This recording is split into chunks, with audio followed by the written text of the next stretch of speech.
So hi, thanks. Lee, I'm already a little bit duped. He told me this whole meeting was a fish conference. So I'm a little off already, but, oh, I can't walk around, can I? So yeah, my name's Scott Schlueter. I work for the U.S. Fish and Wildlife Service. I manage this Fish Enhancement, Mitigation, and Research Fund, which we call, by its acronym for short, FEMREF. And, you know, John and I had talked a bit, and we broke it up that I'm just going to basically talk about habitat enhancement that we're doing, and he might get to some of that in his discussion. So I'm pleased to share with you the collaborative effort to enhance the St. Lawrence River fishery. I have to point this in here. There we go. So just a quick overview. I'll give you some background on the FEMREF, what it is, and then highlight the fish habitat conservation strategy, the St. Lawrence River tributary evaluation. I'll show you some highlights of some projects we have done, and then wrap up. And again, this is going to be light on data. It's going to be mostly a picture show. What's that? Oh, well, it's got some text. The next one is a doozy. But so yeah, what is the FEMREF? It resulted from the settlement with the New York Power Authority under the last relicensing in 2003 for the St. Lawrence Power Project. The money is held by the National Fish and Wildlife Foundation, and we manage it and direct how it's spent. We have a fish advisory committee, numerous agencies and tribal representation on that committee to help us guide how we spend that money. And we also have an eel working group. The technical definition right out of the settlement is the purpose of the FEMREF is to benefit the fisheries resources in the Lake Ontario, St. Lawrence River Basin, and continue research on the American eel or other species that may be affected by the project. So what we try to focus on is on-the-ground restoration work to kind of offset some of those impacts from the hydro. So with the idea of more habitat, you know, equals higher fish population. So I wasn't around then doing this work, but during the relicensing, to come up with the FEMREF priority species, they looked at 18 comprehensive plans from both sides of the lake and the river, and came up with these 8 species: American eel, lake sturgeon, muskellunge, northern pike, walleye, eastern sand darter, mooneye, and pug-nosed shiner.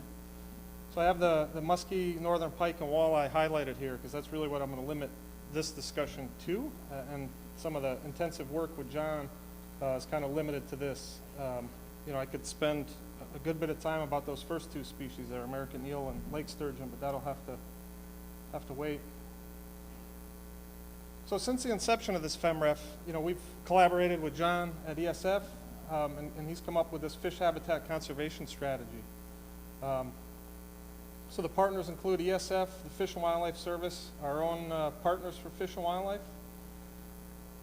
Within my office that does a lot of habitat on-the-ground restoration work, Ducks Unlimited, the NRCS, DEC, and many others, including Save the River and Tilt. The goal is to develop a toolkit of habitat management options designed to benefit fish reproduction and recruitment processes and evaluate the potential impact of these actions on the fisheries resource. Target species, again, northern pike, muskie, and walleye. And we have the benefit with this fund that one of the first things to drop usually when money's tight is the actual monitoring, right? So with this fund, we're able, ESF, we fund to do pre- and post-construction fisheries and habitat surveys and some research. So we're able to follow that on-the-ground work we did through, see the results of it, and then be able to better educate ourselves the next time that we do an on-the-ground project. So it's worked out pretty well. And it's this adaptive management. I'm glad, I think Henry, no, he's still here. He didn't leave. Adaptive management circle. So that's how we operate this, is that phase 1 is the planning and design and outreach, and we have some partners there under that. It moves to phase 2 where we have implementation, and it's highlighted because that's really what I'm going to focus on today. And then once that project's on the ground, we evaluate it, and that shifts over. We do a little bit of that work, but it's primarily ESF, the research and monitoring in phase 3. And then we take what we've learned, modify our approach on the next project, and go back at it. So examples of these toolkit options. they're basically a combination of increasing aquatic connectivity and habitat modification. So we have regulated marshes, which is basically a berm structure where we can regulate with a water control structure and a fishway where we can regulate the water levels independent of the river. The next couple are more kind of aquatic connectivity components, channel and pool excavation in that monotypic cattail stands that Mike mentioned. Barrier removals and tributaries to let fish continue upriver and get to the habitat they'd like to spawn in. John's crew's working on development of submerged aquatic vegetation, but I won't mention that here today. The use of substrate additions, we have some projects in the works on that, and I'll show you those. That's more in a riverine system, adding rock to make artificial spawning sites, primarily walleye. And then the watershed protection, which I won't speak too much about today. So here are some examples of the fish habitat conservation strategy wetlands that we've done. There's two of these that are in the works right now. This North Goose Bay project is on Tilt's property. We're working through permitting right now, and we did Cranberry Creek last February, and you'll see that, but here are some examples. Here's some pictures, Delaney Bay. Here's one of those managed marshes with a berm and fishway. Down here we have Blind Bay, which was like a little bit different of a style, a little skinnier project. What we're finding is perhaps not as successful. Here's Tilt's Butterfield Marsh. You can see the 1,000-foot berm there and the difference in water between the sides. Held independently high. You can see the muskrats have done their work in there and opened up the marsh as compared to this monotypic cattail on the riverside. So I wanted to highlight this one independently. This was the Cranberry Creek wetland restoration project we did last year, again in collaboration with John. What we have here is you can see these cattail areas. This is Route 12 is down here at the top of the screen, heading back toward Swan Hollow Road at the backside. You can see these potholes and channels connecting them, and these little crosshatch areas are habitat mounds that we've taken that spoil material and piled it up to get a little topography in the marsh, increases plant diversity. The whole project increases water quality and connectivity for northern pike and increases habitat for blandings turtles. So when you're on the ground here, you can't really see this, but if you get up in the air, this is a drone shot of that. You can envision this area over here was all cattails at one point. Now it has channels going through it and these little spawning pools, and you can see some of the habitat mounds. Out there, obviously, the top of the screen's the river. So looking at a combination of projects here, this is just a quick table. The ones grayed out at the bottom are going in this year, we hope. So we have channels, almost 20,000 feet of channel that we've done. Area impacted, that's physical disturbance of an aquatic habitat, is about 232 acres, and that doesn't account the area that we've impacted or influenced for the betterment of fish and wildlife. And land acquisition, these are mostly with Tilt that we had some funding or all the funding, looking at close to 600 acres. So we'll shift gears now to the tributary evaluations. We ended up tackling this project looking for what can we do with this fisheries fund to improve fish habitat and fish populations, and we started looking at the tributaries. We had limited information of what fish used all the tributaries of the St. Lawrence, and on top of that, what barriers were out there. So we know where the big dams were, no idea of the culverts and what sort of impediments they had on the fish. So we took a comprehensive evaluation using fish barriers, in-stream habitat, and fish communities. And the ultimate goal was to be able to then take it to the next level and identify mitigation projects that we could go back to remove and open up that fish habitat. So identify barriers, we're looking at road, tributary intersections. We took detailed measurements of the culverts, fed that into essentially a model that spit out a 4-parameter model that spits out high, moderate, and low impediment for fish passage. So that color-coded high impediment would be a complete fish barrier. Green, a low impediment, obviously fish could move up through it. The next phase was habitat assessments. We characterized and assessed existing habitat conditions in the river to know what was above those barriers if we removed it and what sort of fish habitat we'd be opening up. And while we were out there, we looked for other restoration opportunities like this, where we're out, barnyard issues where we had cattle, banks eroding, that sort of thing. We highlighted that, and we were, ideally we'd return to that to patch that up in the future. And lastly was the fish community work. We looked at migratory fish communities, and then went back later in the year and did resident fish community work. And all our data is in the DEC database, fisheries database. So that's an example of our migratory fish sampling. This is standing on the bridge in Fisher's Landing looking upstream. We have a modified trap net basically anchored in with rebar, the wings all rebarred in. So if you were a fish, you'd be going into the screen there, running upstream. You get guided into the net. We process them, tag them, let them go above the net, and then have other nets set through the watershed to see how far they go. And that's ice there in the background. That's we get out there soon after ice out and run these nets through early June. So now some results here. We've broken down this project, which was a 6-year project, into 2 groups, separated by the Robert Moses Power Dam. So we have what we call the upper river tributaries and the lower river tributaries. So in the upper river, we did all 3 components, the barriers, habitat, and fish community work. In the lower river, we partnered with the St. Lawrence Natural Resource Damage Assessment and Restoration, and Fred and Mike were part of that operation. So we looked at all tributaries below the first major dam on the say Grass, Racket, St. Regis, that sort of thing, and reported these out differently to them. You can see by dropping that fish component, we were really able to pick up some steam here. So in 4.5 years, overall, we looked at over 600 potential barriers for this project.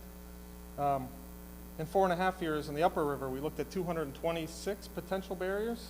39 of those ranked high, of which 8 were natural barriers. So really 31 high barriers were identified in the upper river. In the lower river tributaries, we found evaluated 384, with 27 of them being high-ranking barriers. And that only took us 2 years. So what's that leave us? So if we look at inaccessible habitat, so when you take all those barriers in GIS and we can take a tool and map how much river is above those red dots, right?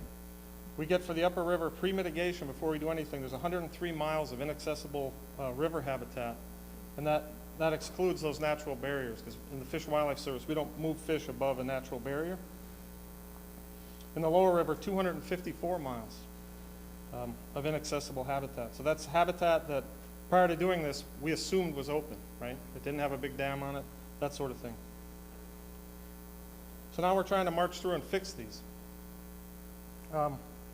Since we completed this work, we've restored almost half of the upper river riverine miles. So we're a little over 46 miles restored.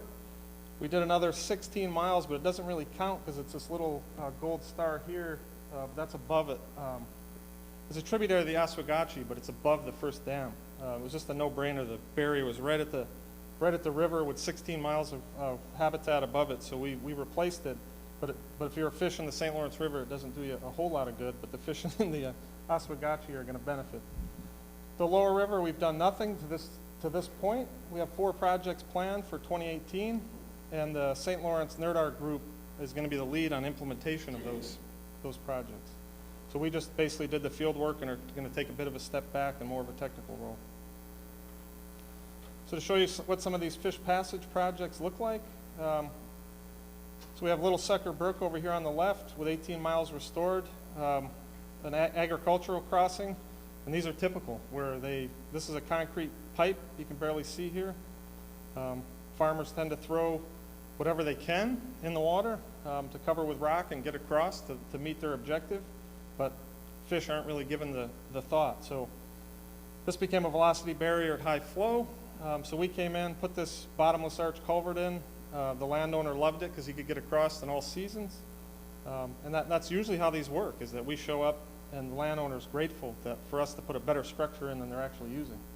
And the fish benefit, right? So there's Justin down there, my colleague, holding a big walleye that we know ran above that culvert. So then Brandy Brook, 10 miles restored. It was, again, an old ag crossing, but you can't see it in that picture maybe, but flat stones that had collapsed down, barely letting water through, and water would impound behind it. And in the way background in that picture, you can see the culvert that we had put in, bottomless arch, just like the one on the left. And I'm holding a northern pike that ran above it. And then just a couple miles restored at Rose Bay, but John and his crew identified a wetland upstream of this crossing, and it was important for northern pike. And you can see the pipe here that's perched, that fish couldn't get into that wetland anymore. So our Partners for Fish and Wildlife gentleman, Jan Dodici, developed this big culvert to put in. And if you look at it, it's pretty ingenious. It's got a step pool fish ladder in it. So fish are able to climb up that thing, get into the wetland, and we still maintain that wetland elevation, but provide access. So this one, I don't have any post-construction pictures, but this was Mullet Creek at Omar, if you know that area. It restored 16 miles of habitat, primarily for northern pike. We had private landowner buy-in, as well as the county highway department. So if you look at this map on the left, the flow is up to the top of the screen. So here's this structure here, is this old Omar Dam up here, and pieces that became a velocity barrier at high flows in the spring. And then down right under the bridge was this. So we're standing under the bridge looking upstream, and there's like a 28-inch wall of concrete there that the town highway department couldn't tell us why it was there, but it was working as a 100% fish barrier. So this past year, we went in and removed that and removed all this debris and put a natural channel design coming down through there, and it looks pretty awesome. I can't wait to get out there in a month or two. Just throwing out some other things that we had funded in the past as far as fish habitat. We were a partial funder to this, not I think it was $1 million project, but we ponied up some money, $150,000, to restore 35 miles of the Salmon River, and also funded up the post-dam removal biological response study, which there's a little bit of potential controversy with that one. Kent's Creek, this is working with John's crew. John and his crew, substrate addition, so this doesn't look pretty to look at, but it's an engineered rock riffle. So we've taken an area of river that is uniform depth, pinch it up, put some rock across it, have a 4-to-1 slope on the front end, and on the back side a 21 slope, and let the water run down it. So you're basically impounding water and letting it run down a gravel bar that you made, and it improves walleye spawning. And the velocity helps maintain that clean substrate. So it increases egg to larval survival and increases larval outmigration. So John might talk a bit about that. And we did something similar this year at Little Sucker Brook. So recall we removed that barrier on Little Sucker Brook. So this year we went back in with two more things that we identified as a need. Was more spawning habitat was one. So we bumped it up by putting 2 of those engineered rock riffles in for walleyes. And there's me holding a decent-sized walleye from Little Sucker Brook. And then we went back out, and there was this big bank that was eroding into the river, and it just ran against the toe of it. This is during the summer low flow. So our Partners for Fish and Wildlife guys designed for us this bank-fold bench, they call it. So you start out by putting down trees with root wads sticking out in the river, and you crisscross them back and forth, and you end up topping it with soil and staking it all in, and then we'll go out this spring and plant it, but you can't tell, but here's the river here. So it pushes the river over slightly, but gets it away from the toe of that. So ideally, we'll reduce sediment input to the river and increase the spawning habitat. So with that, I'm going to wrap up with just an overall graph of kind of a gunshot graph here of where we've done projects. So all the stars are projects, wetlands and tributary projects. All the purple is some of the projects that John and his crew at ESF feature surveys, where they've gone out and looked at sites to try to feed into that those wetland restoration projects that we have in a queue ready to go. So we're building the baseline condition. The fish barriers are identified. We have a better understanding of fish use in these tributaries to the St. Lawrence River. And we'll continue to develop and implement tributary and wetland projects with this FEMREF fund, and also continued annual monitoring and then project adjustments for future projects. So there is some excitement on what we're able to do and what we're hope to continue to do for fish habitat in the St. Lawrence River. That's all for me. Thank you.